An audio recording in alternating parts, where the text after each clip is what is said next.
2차 북미 정상회담이 열흘 앞으로 다가왔습니다. 회담이 열리는 베트남 하노이에서는 양측의 의전 실무 준비가 본격적으로 시작됐습니다. 현재 나가 있는 YTN 특파원 연결합니다. 강정규 기자. 네, 베트남 하노이 영빈관에 나와 있습니다. 네, 지금 강정규 기자가 나가 있는 그곳이 북한의 의전 부분을 총괄하는 김창선 부장이 어제 하노이에 도착하자마자 가장 먼저 들렀던 곳이죠. 네, 그렇습니다. 지금 제 뒤로 보이는 노란색 건물이 영빈관이라고 불리는 베트남 정부 게스트 하우스입니다. 김정은 국무위원장의 의전을 총괄하는 김창선 부장 일행이 여장을 푼 것으로 확인됐는데요. 한국 시간으로 오늘 오전 9시 반쯤 김 부장 일행을 태운 의전 차량이 이곳을 빠져나가는 모습이 포착되기도 했습니다. 김 부장 일행은 하노이 북부의 산업도시 박린성으로 향한 것으로 전해졌습니다. 삼성전자 현지 공장이 위치한 곳이어서 북미 정상회담에 앞서 오는 25일 베트남을 국빈 방문하는 김정은 위원장이 이곳을 전격적으로 찾게 될지 관심인데요.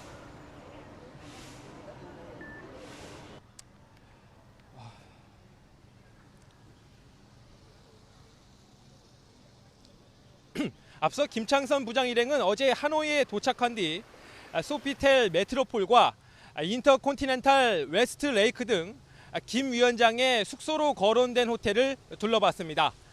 하노이 서호변에 자리 잡은 인터콘티넨탈 호텔은 건물이 호수 위에 떠 있는 형태여서 경호에 유리한 게 장점입니다.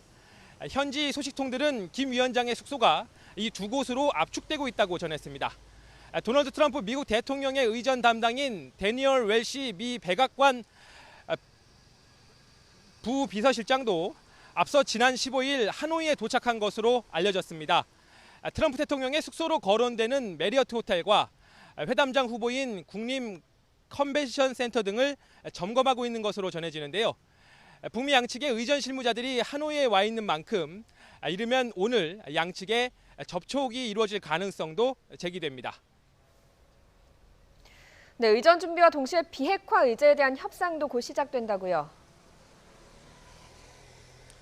네, 앞서 이번 달 초 평양에서 만났던 북미 양측의 특별 대표들 일찌감치 추가 접촉을 예고했습니다.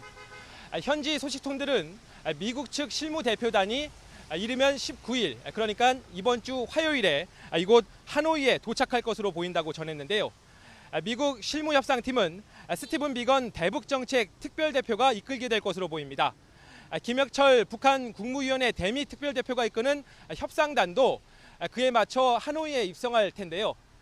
지난 6일부터 사흘 동안의 평양 방문이 협상이 아닌 협의였다면 이번엔 2차 북미 정상회담의 합의문을 작성하기 위해 막판까지 진검승부가 펼쳐질 전망입니다.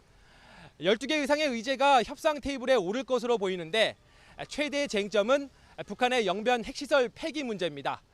지난 2007년 13합의에 따라 영변의 플루토늄 시설 3곳에 대한 불능화 조치가 단행된 적이 있기 때문에 이번엔 진도를 더 빼야 회담이 성과를 냈다고 말할 수 있습니다. 그동안 북한이 공식적으로 인정한 적 없는 우라늄 농축 시설에 대한 비핵화 조치까지 합의문에 담아야 하는 게 미국 협상팀의 숙제입니다. 이에 대한 미국의 상응 조치로는 북미 수교의 전 단계인 평양 연락사무소 설치, 그리고 정전협정을 평화협정으로 대체하기 위한 다자 협의기구 설립 추진 등이 꼽힙니다. 이 밖에 김정은 위원장이 올해 신년사에서 언급한 미국 전략무기 반입 중단이나 개성공단, 금강산 관광 재개를 대북 제재 예외로 인정하는 문제도 거론됩니다. 지금까지 베트남 하노이에서 YTN 강정규입니다.